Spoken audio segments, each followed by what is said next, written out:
Estás escuchando Espacio Inversor con Pilay, el podcast de Pilay Uruguay sobre inversiones, educación financiera y actualidad. ¿Cómo se pronuncia bien tu apellido? Porque ya lo voy a decir mal, pero para no decirlo tan mal. Auersperg.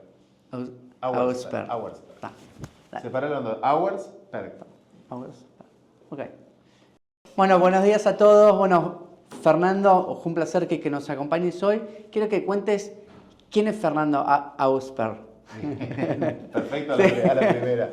Bien, mucho gusto para todos. Un placer estar acá, gracias por la invitación.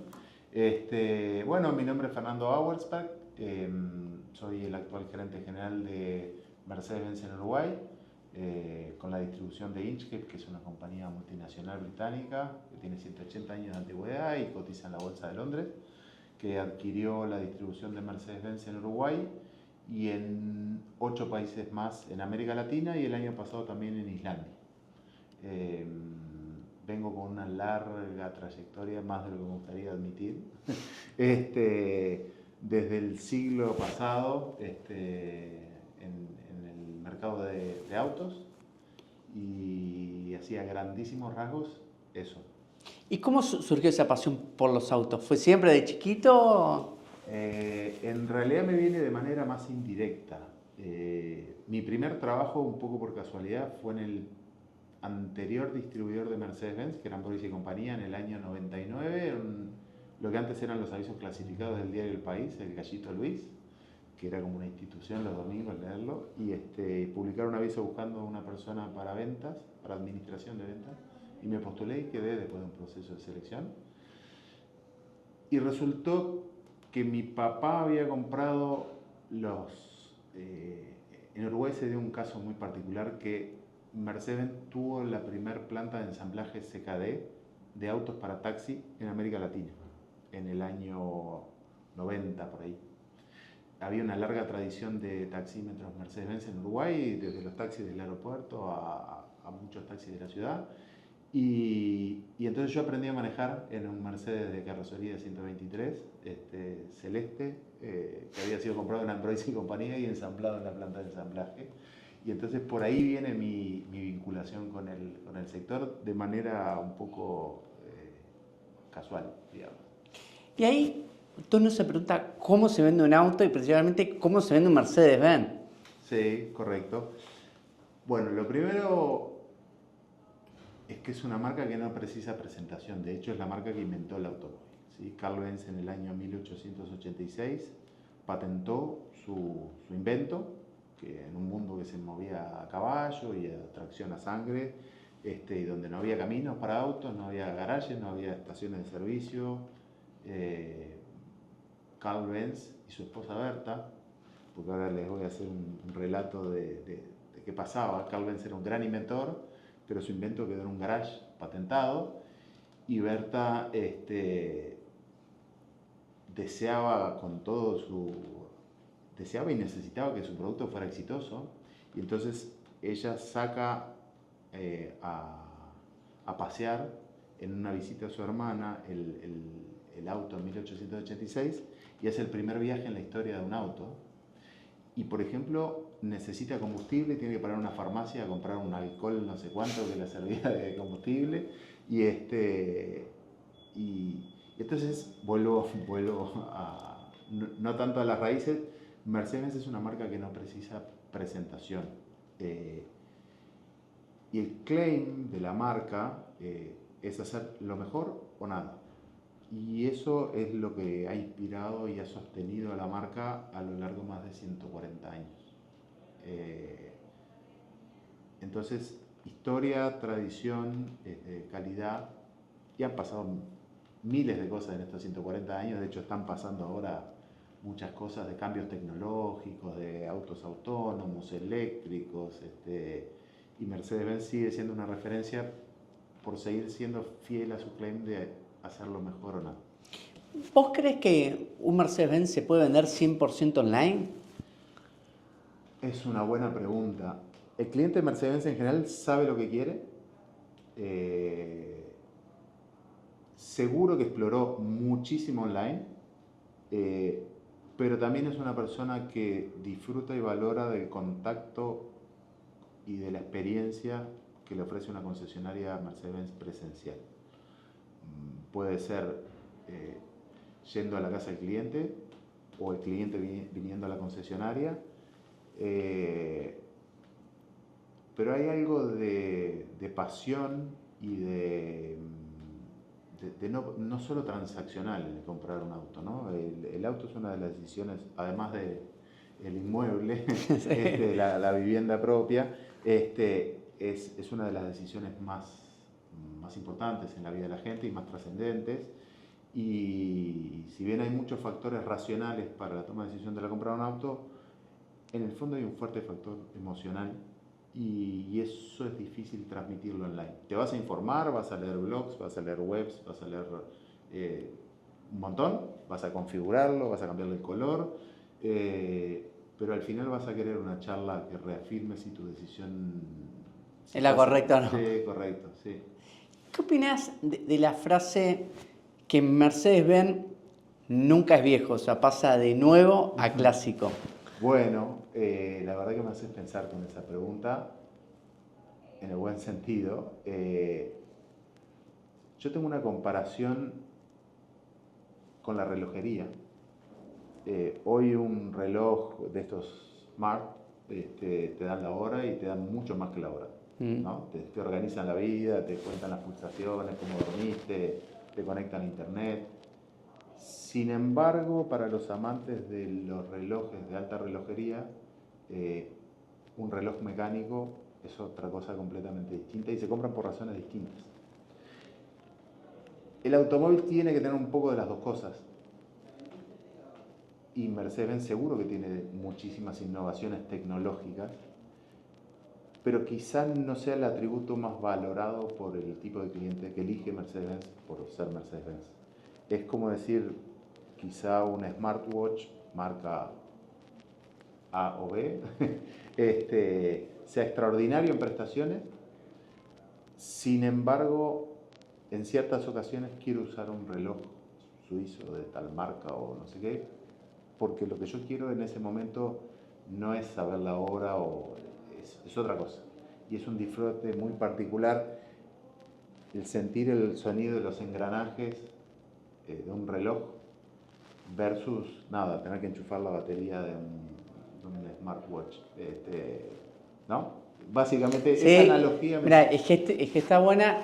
Te voy a llevar una analogía con una competencia de ustedes, pero está bueno el concepto. Dice que creo que fue en Estados Unidos, específicamente, sale Lexus a decir, comprate este auto, ¿tá? Por tanto, eran $50.000 con un montón de prestaciones y le pegaba directo a BMW que decía, no vas a gastar $65.000, ¿tá? Por esto. Entonces, llega, o sea, esta es la historia porque yo no lo vi, pero bueno, le llega a BMW esto y BMW dice, bueno, ¿cómo contesto? ¿Tá? Cuestión que lanzan una pancarta también grande, un vía pública y ponen BMW es BMW. Nada más, o sea, pero esto mismo que vos, se transmite para mí la pasión de un Mercedes-Benz es un Mercedes-Benz. Sí.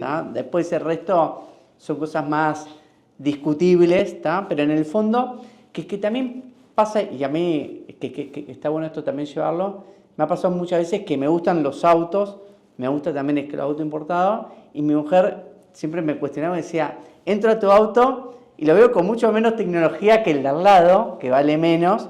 Le digo, el tema es que vos no te das cuenta del resto de tecnología que tengo en el auto, que no se ve. Sí, sí, totalmente. Yo pensarlo en el tiempo y volvemos a la analogía del reloj.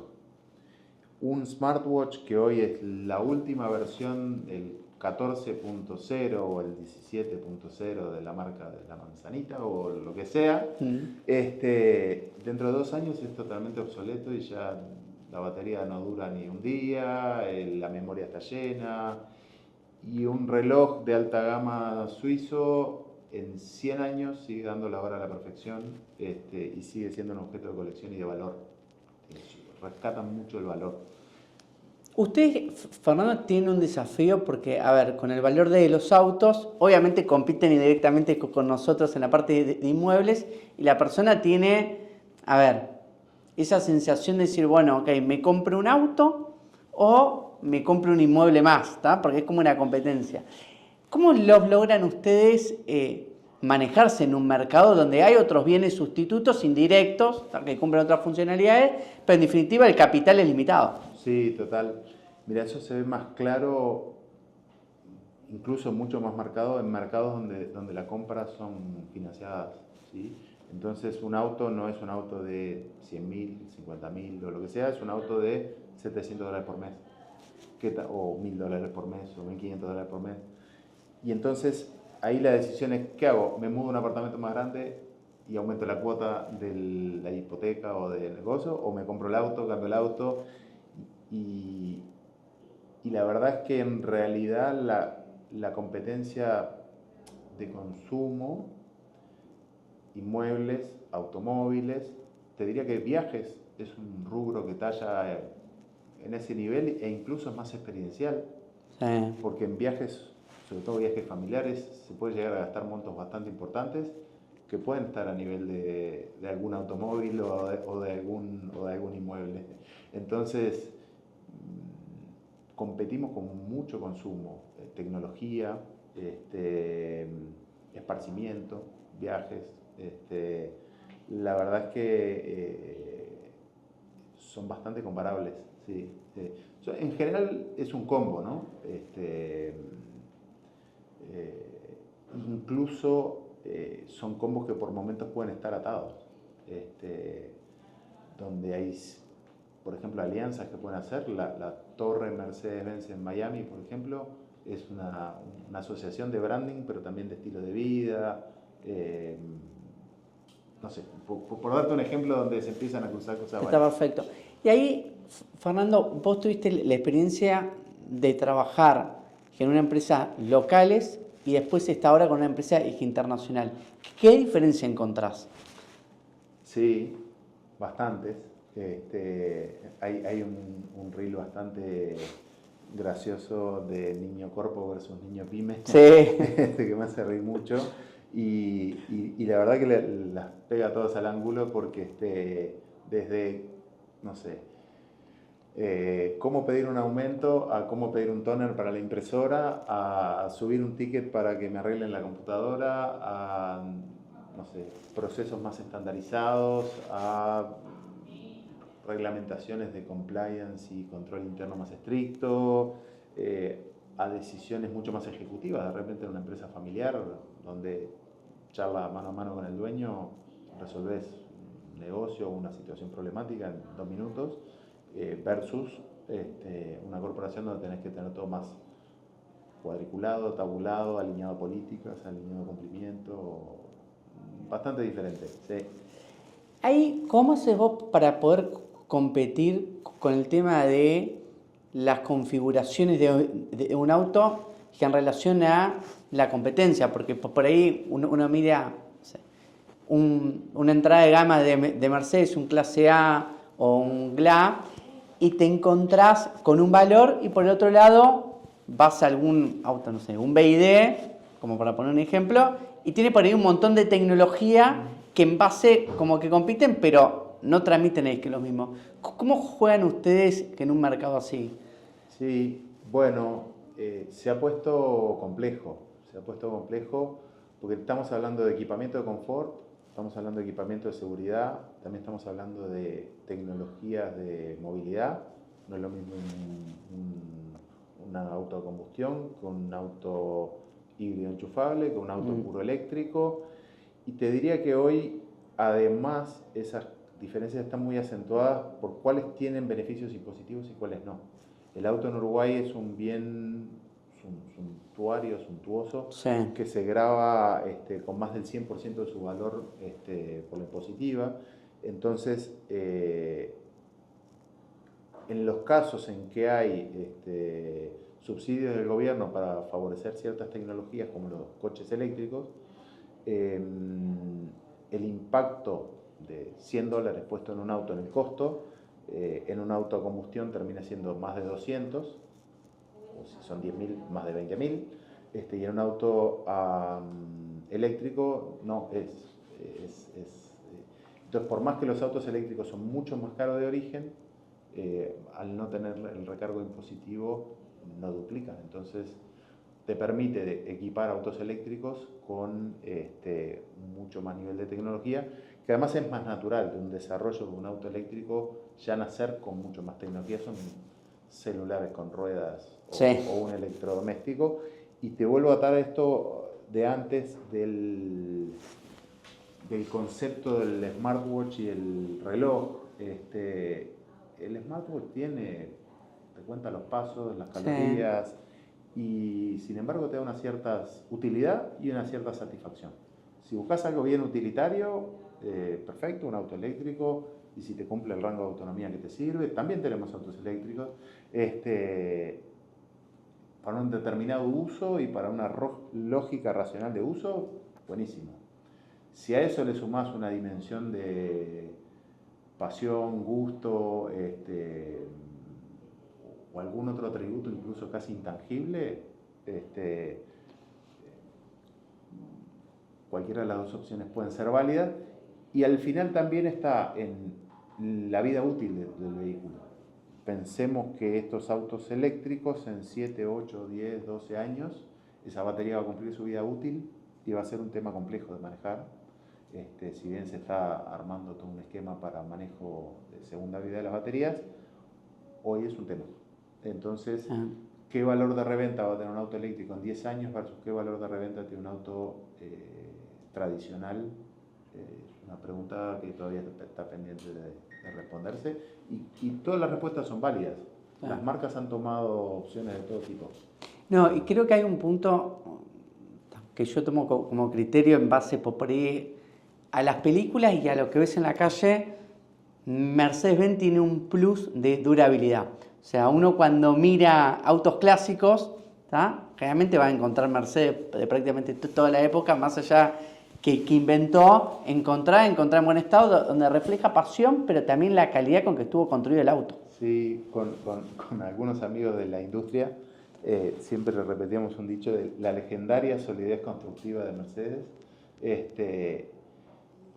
También en un tiempo donde las cosas estaban hechas para durar, porque una heladera de aquellas épocas también duraba un montón, pero también la gente se las quedaba un montón. Hoy la gente no tiende a quedarse con los vehículos tanto tiempo.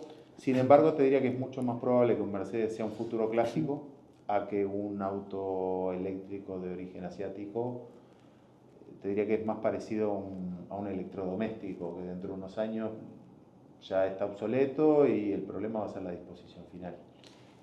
Ahí vos tenés la particularidad en la marca de Mercedes, que tenés camiones por un lado, pero también autos o camionetas. Claro, uno mire, son dos industrias completamente diferentes.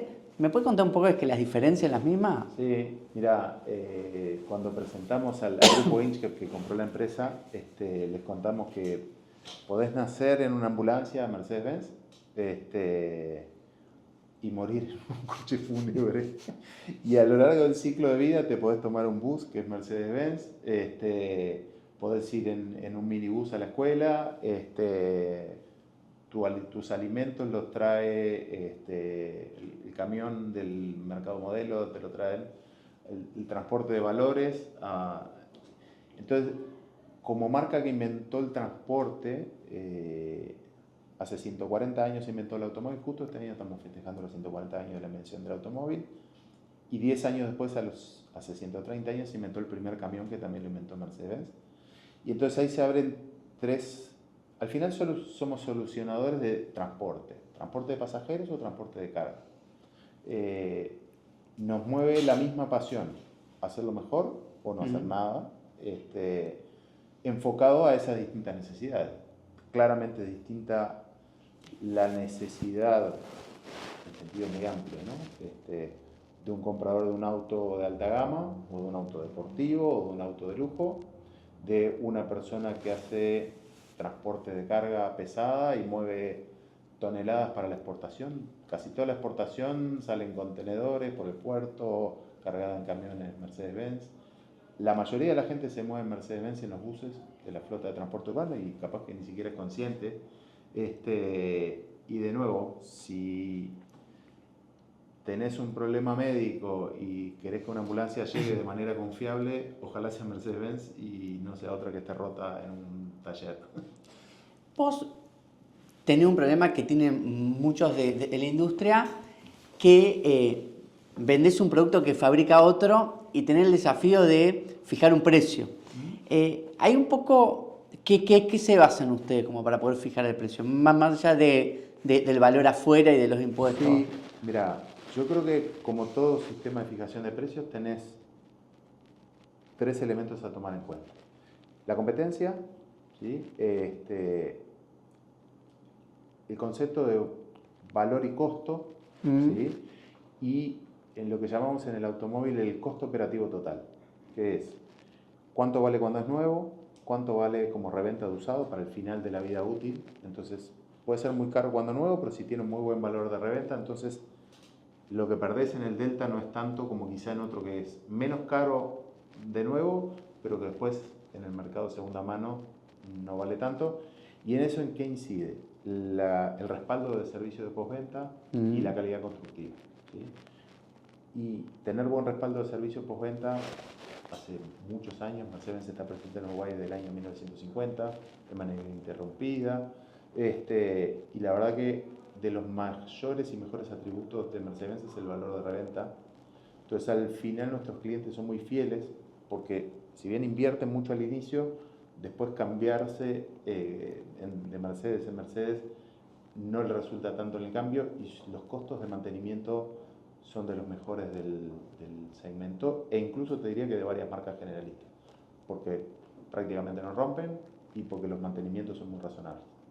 Entonces, entre el valor percibido y el costo, digamos, entre el valor de reventa y el costo total de operación, cuando estás en un cierto nivel de consumo y estás dispuesto a gastar o invertir una cierta cantidad de dinero, te diría que somos una opción más que razonable, si bien obviamente no es para todo. ¿Qué tanto, Fernando, es cierto que el negocio está más en el service que en la venta de autos?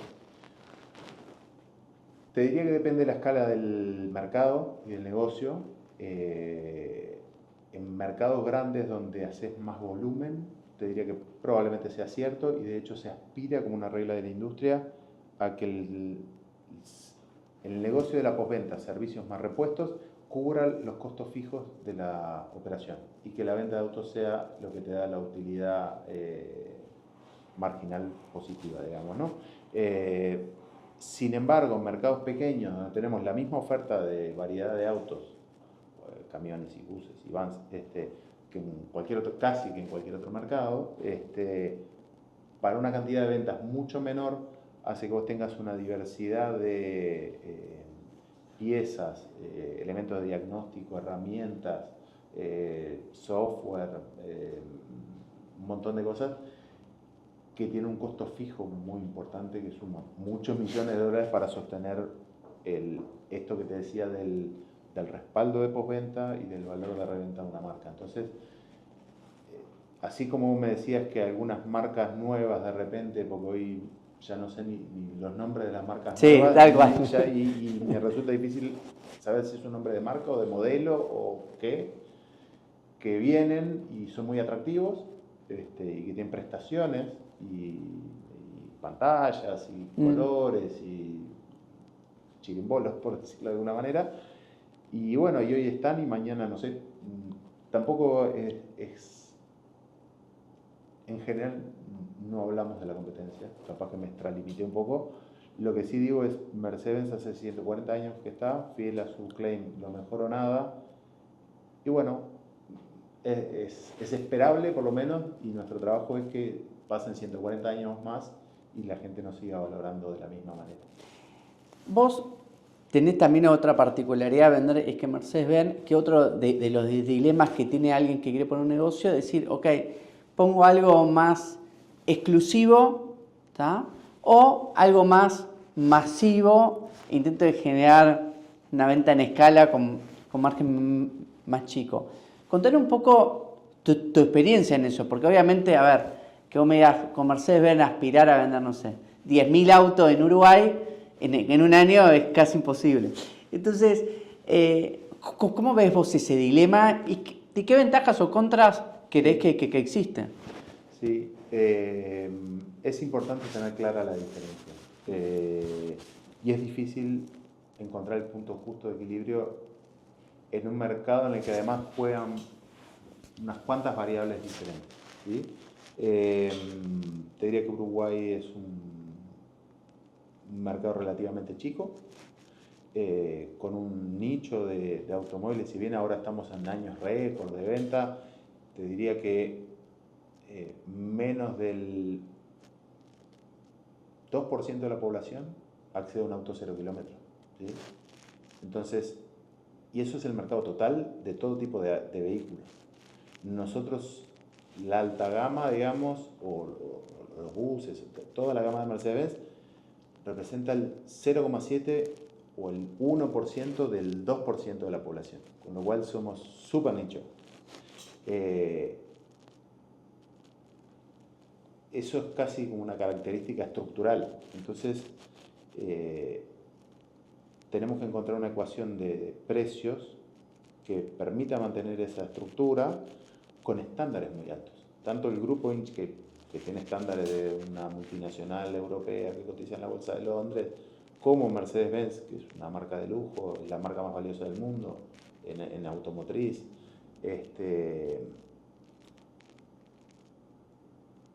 Sostener ese estándar y la expectativa de ese cliente en un mercado tan chiquito, en un nicho tan chiquito, hace que tengas un nivel de costos fijos súper elevado. Entonces, jugar al juego de volumen, que yo creo que es un error que han tenido las marcas premium en los últimos años, la competencia de quién vende más unidades, justamente si sos premium, la carrera de volumen no debería ser tan relevante.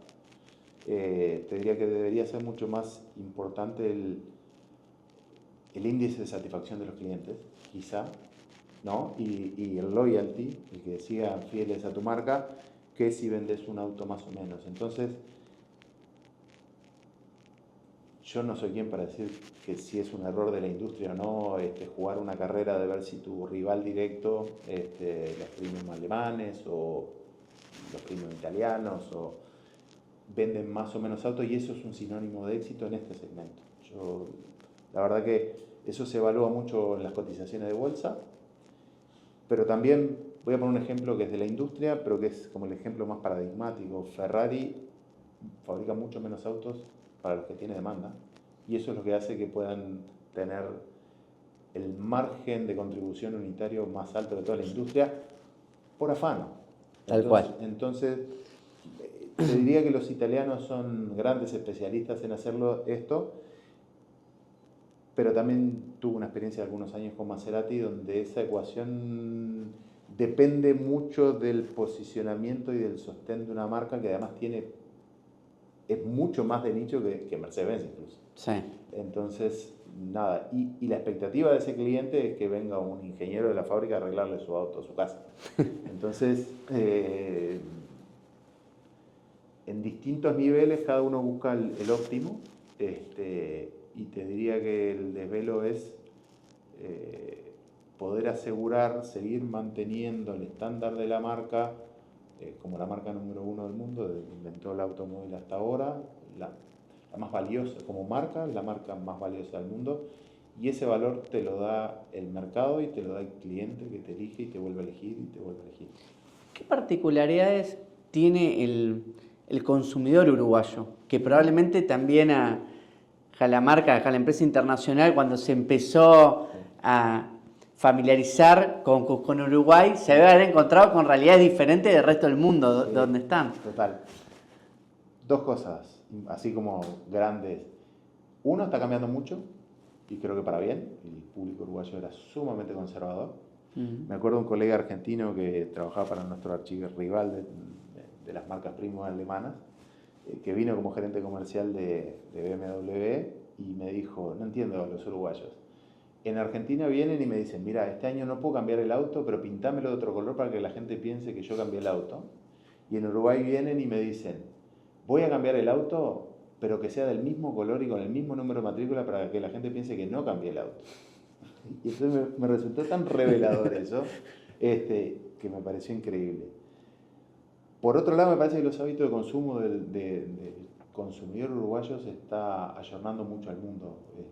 Yo creo que los viajes hacen mucha incidencia en eso, los canales de comunicación también. Hoy tenemos acceso a todo lo que pasa en el mundo en tiempo real. Y nada, antes en el año 99, cuando yo trabajaba, la gente de repente volvía de un viaje a Alemania y decía, vi tal auto y lo quiero, y yo tenía unos catálogos que me habían llegado por barco en una caja, y veíamos los opcionales, y ponía un pedido en un fax que llegaba en Alemania y me llegó una confirmación. Hoy es tipo clic, clic, clic, y ya sabes no solo lo que ya se lanzó, lo que se va a lanzar por las fotos espías que vieron en Nürburgring girando. Entonces, ha cambiado mucho la velocidad y el hábito de consumo de la gente. La gente está cambiando los vehículos con mucho más frecuencia también. Ahí, como para ir cerrando, uno ve que es difícil que una empresa sobreviva 2 años, más difícil 50, y vos tenés la particularidad que trabajás con una marca que hace 140 años que está. ¿Cómo es un poco eso? Mira, en lo personal, que llevo 27 años, te sentís como un eslabón de una cadena que es mucho más grande que vos. Obviamente, no por el periodo de tiempo, sino por la escala del mercado en el que trabajamos también. Pero también cuando vas a Stuttgart de repente y vas al museo de Mercedes-Benz, y recomiendo absolutamente, para los que les gustan los autos, un viaje en familia a Alemania, ir a todos los museos de todos los... Es espectacular. Pero entras al museo, te subís a un ascensor, el museo es espectacular, y se recorre, subís a un ascensor al último piso y lo recorres hacia abajo así, igual que el Guggenheim, ¿no? Lo primero que encontrás cuando salís del ascensor es un caballo. Y entonces te dicen, claro, el mundo hasta 1886 se movía a caballo. Y al lado está el primer auto. Y de ahí vas recorriendo la historia de Mercedes-Benz hasta el último piso y ves preguerra, posguerra, no sé, los 70, los 90, el 2000, los concept car del futuro, que eran del futuro hace 40 años,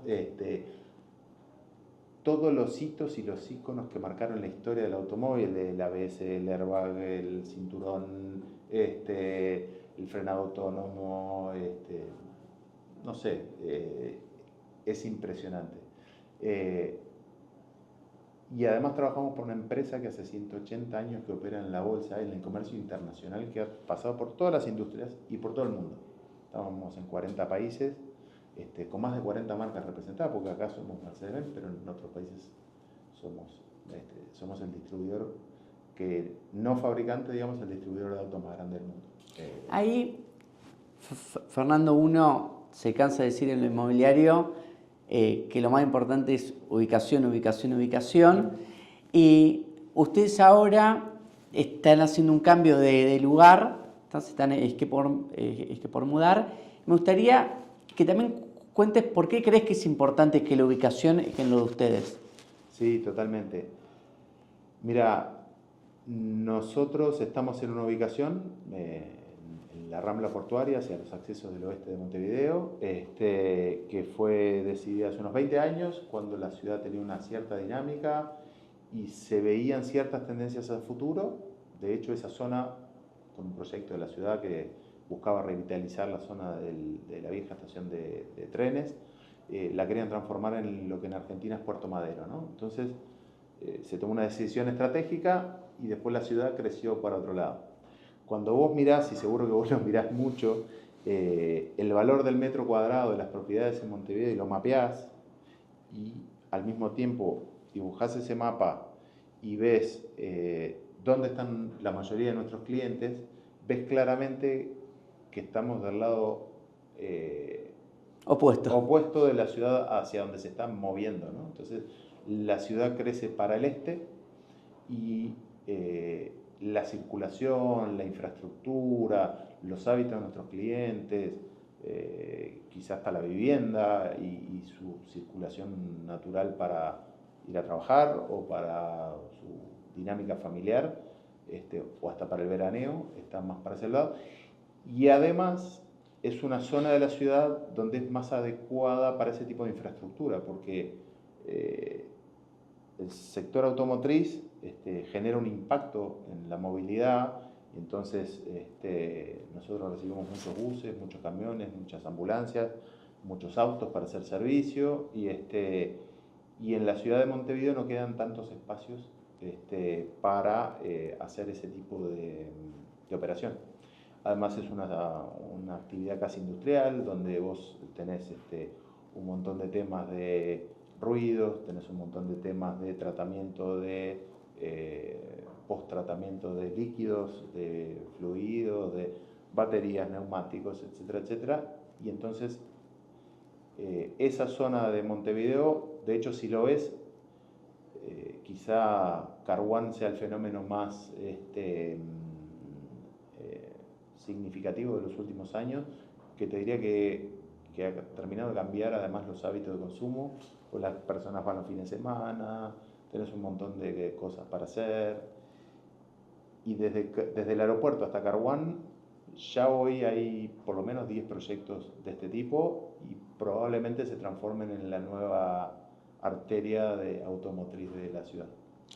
Como última, que te la voy a robar a esta, decime algún consejo o algo que te han dicho a vos, padre, abuelo o alguien, que te ha marcado en tu vida en estos años.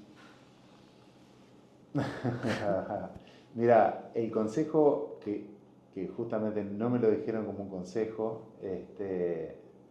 pero uno como hijo es de determinada manera y ve a su padre de determinada manera, pero después cuando es padre y tiene varios niños, se encuentra que uno como padre hace lo mejor que puede, ¿no? Entonces, cuando una vez está con estrés o con cosas que de repente no son tan importantes, pero parecería que se les acaba el mundo y estás con tus hijos que quieren jugar o hacer algo, no sé cuánto, y veía a mi padre sentado ya en rol de abuelo, mirándome así con una sonrisa en la cara, y yo estaba estresado por algún motivo de que algún niño se estaba, no sé, ensuciando la pared con dulce de leche o no sé qué, y me mira así dulcemente y me dice, viste que no es fácil, ¿no?